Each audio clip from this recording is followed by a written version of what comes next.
Grabe nga at hindi inatrasan ni Anthony Edwards ang hamon ng defending NBA champs at ng 3-time MVP. Talagang naipagsabayan nga sa kanila.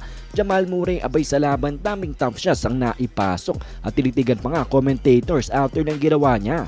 Pivotal game number 4 ng Denver Nuggets at ng Minnesota Timberwolves. Hindi na natin patatagalin pa ito at start na agad tayo in the first quarter. Abay, Jordan mode agad itong si Anthony Edwards at talaga namang tinupad ang pangako niya na he will be better in game number 4 at may 9 points na agad at 4-4-4 ang shooting sa field. Pero kahit papano ay may answer naman dito ang defending NBA champions at hindi nga nagpatinag sa hot start ni Ant-Man. Sinabayan nga sa laban 22-20 after 8 minutes ng paglalaro.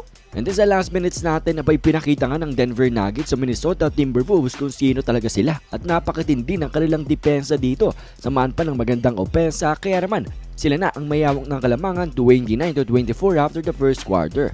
Second quarter natin, tinuloy pa nga ng Nuggets ang kanilang run dito sa umpisa kung saan lumobo na nga sa double digits ang lamang nila at umabot pa nga ito sa 15-point lead, 41-26 after 3 minutes. At grabe nga talaga ang kanilang championship defense dito mga idol at talagang nag-i-struggle ang opensa ng Wolves at hirap nga silang kumuha ng good looks. At ang opensa naman nila, abay si Nikola Jokic nang bahala. Naka-take over mode na nga siya agad dito. And then grabe naman ang shot dito ng Jamal Murray after ng great defense ni McDaniels. Nag-angas pa nga pagtapos pati na rin ang kanyang teammates. Kaya naman mga idol nang makita ito ni Edwards, pinwersa niya na ang depensa at nakascore naman siya dyan ng 4 points. Timeout biglang Nuggets. At matapos nga niya nabay sagutan ng 3-time MVP at ang upcoming young superstar na si Ant-Man, parang present versus future ang nangyari. Back and forth ang dalawa at nababa dito ng Wolves ang kalamangan ng Nuggets sa 7 na lamang. Pero nang dahil nga sa heartbreaking run na ginawa ng defending NBA champions, balik sa 15 points ang kanilang kalamangan. After ng half-court buzzer beater neto ni Jamal Murray, tinitigan pa nga ang mga game commentator. At sa ating third quarter naman abay in the zone na itong si Jamal Murray, back-to-back baskets ang kanyang ginawa dito.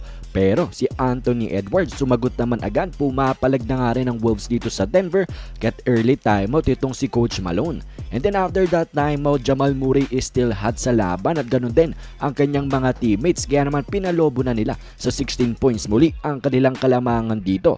Pero once again, the young superstar is coming through para nga sa Timberwolves at umiskor nga siya ng 7 straight points para nga ilapit muli ang kanyang team at ang score nga natin 84-73 with 4 minutes left. At nagpatuloy nga ang buhat mode ni Edwards dito sa Wolves hanggang sa pagtatapos ng ating quarter kung saan umabot na nga siya sa 37 points at score nga natin 90-79 after 3 quarters. At sa ating fourth quarter, ang Wolves offense na ikipagsabayan na at buhay na dito sa umpisa at mukhang hindi nga yan nagustuhan ni Coach Mike Malone kaya timeout ang ganyang itinawag. Pero hindi na nga nagbago ang laban mga idol at napakatinding back and forth ang nangyari dito sa ating fourth quarter kung saan ang Timberwolves ay talagang lapit nga ng lapit dito sa Denver samantalang ang Denver layo naman ng layo. At matapos ka ng matinding back and forth, 10-point game tayo, 109-99 with 3 minutes left. At hanggang sa huli ay sumubok pa sila Edwards at ang Wolves pero ang MVP took care of business dito para itay ang series, panalo sila this game number 4.